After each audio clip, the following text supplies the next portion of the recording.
Hi YouTube. It's been a while, but I am sick again. Not with COVID this time. I actually have glandular fever, which sounds way more bougie, but has actually been much worse.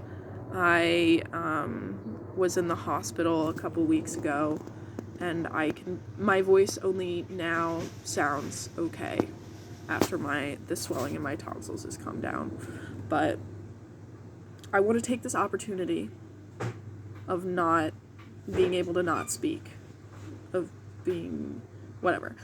I want to take this opportunity on the solemn day to talk about my favorite movie, just to clear up some misinformation about me and this movie in relation to each other. That being that, well, the movie in question is Uncut Gems, which has been described, or so I am told by YouTube in the comments section under the trailer of Uncut Gems, that it is the most anxiety-inducing movie ever made. And if you're watching this video and you don't know me, you might be like, okay, so what? That could be anyone's favorite movie as long as it's good. But the thing that you would know about me, if you know me, is that I have a very adverse reaction to horror movies. It's actually like ridiculous. Like I basically go into like a state of reactive psychosis upon watching a horror movie, which can last like several days to a week, depending on how scary it was. I never have OCD symptoms really, but they just suddenly pop up after I watch a horror movie for some reason. Like I have to check stuff. I have these mantras that I have to do. It's really weird. It's really weird. I have to I do this thing where I turn on my phone flashlight and I point it at the ceiling because I need to have a light on, but I can't turn an overhead light on because that would be too bright and then I couldn't sleep. So it's just generally terrible. And there's not even a Reddit thread. Not even a Reddit thread for me to get advice from on this thing. Is it really that rare that my brain goes completely haywire after a horror movie? Is that really that ridiculous? I mean, I guess so, but anyway, this is actually a conversation probably for another day, maybe with a therapist, yeah. But what I do want to say is that Uncut Gems is not the same. It does not have the same effect, because the thing about Uncut Gems is that the anxiety-inducing stimulus is related to things that I also experience in real life. You understand me? So it's like, it doesn't put me in a state that I'm not usually in because I'm always in a constant state of anxiety. So what could Uncut Gems possibly do to me, right? I am an optimist about my mental health. Yeah. But the other thing is, people are like, okay, well maybe it's a good movie, but is it that good? Is it so good that it can be your favorite movie? And I'm like, yes, of course. And to explain why it can be that good, or that it is that good to me, I am going to talk about the things that I like about it. It's actually going to be much more professional than my last video about the Bring Me the Horizon Ed Sheeran collaboration. Masterpiece, okay? Because this time I have bullet points written on a sheet of a math notebook from year 12 that I tore out. Yes, I still have those even though I'm in university. I'm not a hoarder. My brother is. Don't ask. Anyway, my first bullet point, and the first thing that I want to talk about, is the fact that the casting in this movie is great. It's great. Like, everyone really fits their roles. But the aspect of the casting that I really like is that everyone in the movie looks real. Like, they look like people that you could see on the street in somewhere like New York City. And I just don't think that's true for a lot of movies now. Like, that could sound like a Oh, that's my mom walking by the way. Sorry. Maybe that sounds like a backhanded compliment, like, oh, the people look not sexy movie star-esque. But it is a really big compliment to me, because I think when all casting is like these amazingly beautiful people who are on steroids, who are then CGI'd to look even more ridiculously attractive, you lose not only a sense of realism, but a narrative potential of that attractiveness. Like, and to explain what I mean, I want to talk about, like, Marvel just for a little bit. That the character of, not the Scarlet Witch, whatever character Scarlett Johansson plays, I'm not thinking of it right now, Black Widow. I am aware of culture. She's supposed to be this femme fatale character whose sexual attractiveness is her characterization. But the problem is, everyone surrounding her in the movie is also shockingly gorgeous. And basically what that does is it takes away that characterization, because in context, she is not more stunning than everyone else on screen. She's, like, contextually average. Which is, like, sucks. It just sucks. It's like, what? You've taken away the narrative potential of this character, the characterization of this character, by casting everyone else the way that they do. And compare that to Uncut Gems, where Julia Fox is playing this upcoming showbiz woman. And she is stunningly gorgeous. But the difference is that actually counts towards her character and what you think about her throughout the movie, because not everyone else is as gorgeous as she is. Or at least conventionally so. You know what I mean? Like, Adam Sandler has a bit of a belly. His beard is not sexy. He looks like a regular dude. And their relationship makes much more sense like that than it would if he was, like, looked like Brad Pitt circa 2010 and was, like, that kind of slightly older guy. You know what I mean?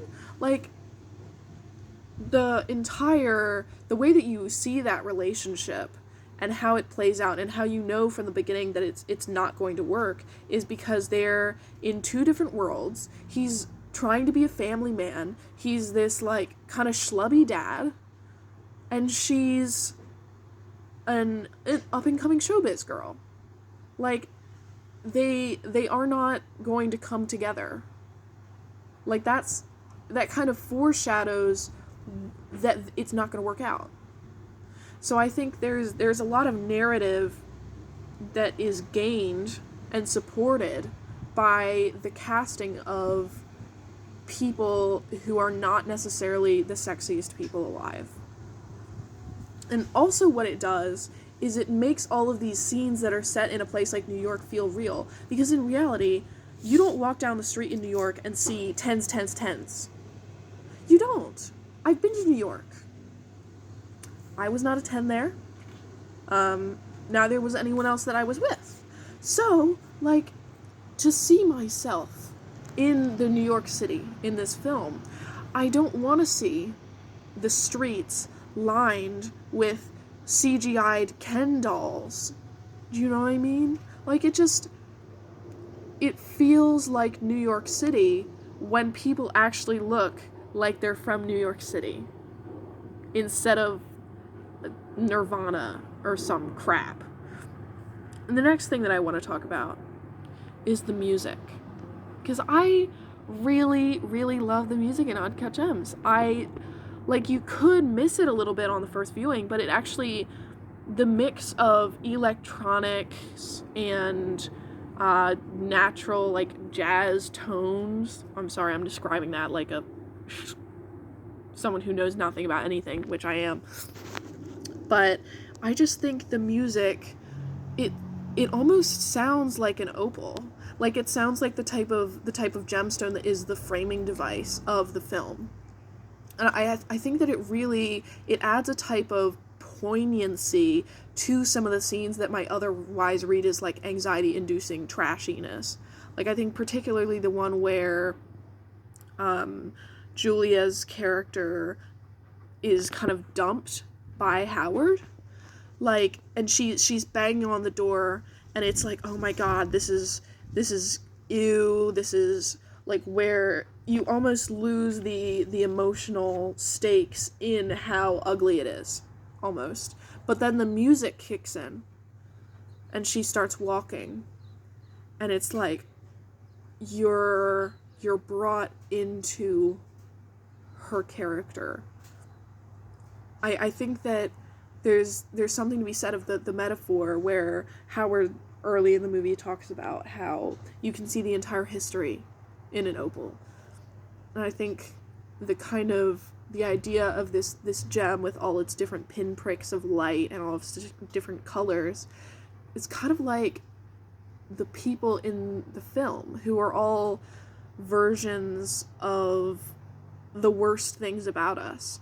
Like Howard and his gambling addiction, and his wife and how she's been beaten down by how annoying he is so much that she is no longer able to be civil to him.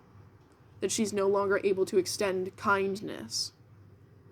And that just all of these people who feel real in the ways that they suck, then getting this stage that is provided by this music to be understandably bad, to be convincing. Like, I think there's an extent to which our empathy can be short-circuited by annoyance. And I think that the music adds, it brings us back. It says, you're annoyed, but consider the opal. You know? That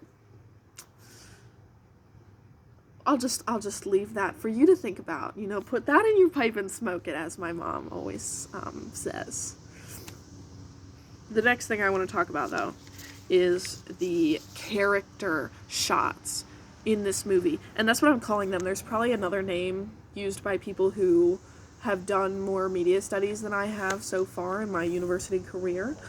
But I just really love, there are a couple shots in this film that go for like a little bit where you just see, you realize you understand the character on screen. Like the shot where Julia walks back after Howard like leaves her in this car, and she's walking back and the music is playing, and you can see her facial expressions like subtly change, and how she's like her shoes on the ground, and her walking past these people who are staring at her, and her just turning and like yelling back at them. You see her shame, you see her determination, you see like what is motivating her to have been with Howard, to try to be with him again. You see how hard she's trying to balance everything, and how she's failing to do it. I thought that shot was really powerful. And then the one where, I think her name is Adena, Howard's wife. That's my mom just hand signed to me. Anyway, I love her so much. Mom, if you watch this. Mwah. Anyway, Howard's wife is like, the whole movie, she's beautiful, right? But she is aging. Like, she's played by Adena Menzel. I think that's how you pronounce her name. And she just has this poise, but also this kind of turning, like it's turning at the edges. That her perfect life with this wealthy man is falling apart. Like, he's gambled too much. He's cheated on her, presumably. Like, he keeps trying, like, he can't be a good father. And it's crumbling away. And so you see this shot of her running out to the car to unlock it for her husband, who's just been violently confronted by debt collectors, not that she knows this, and she's like pattering down the drive with this like poise but this like this annoyed look on her face, and she's like bouncing along, but it's so clipped, it's so full of anger and loathing and just exhaustion. Like, it's hate-worthy. Like, she's not a likable character, but you see her. My mom is trying to distract me. Stop, Mom, no, she's dancing. I don't know if you can hear that, but yeah, I really like the way that the characters are framed, and that they're given some time. Like, these are unbroken shots. Like, the shot of Adena walking to the car, it lasts several seconds. Like, the directors are basically screaming at you, like, this is important. Like, the way that she's walking, the poise that she is trying to communicate, all the while she is wearing this ugly ass sweater. And she's going to see her naked husband pop out of the trunk of a car. Like, I just think it's so, like, it humbles her, but it also calls attention to how much she's trying to reach above that. She's trying to reach and she can't make it. I think that's kind of the entire movie, is these people trying so hard, but trying in ways that just are going to fail. By necessity are going to fail. And so I really just love those shots. And then the other one where Howard's walking down the hallway and his son is behind him, and he's just heard that there's a beautiful woman who stays in the apartment with his father. And he realizes in that moment that his father is hiding something, that his parents' marriage is falling apart more than he realized. And he's this little kid, and he just looks up at his dad as his dad isn't looking at him. I think it just really hits.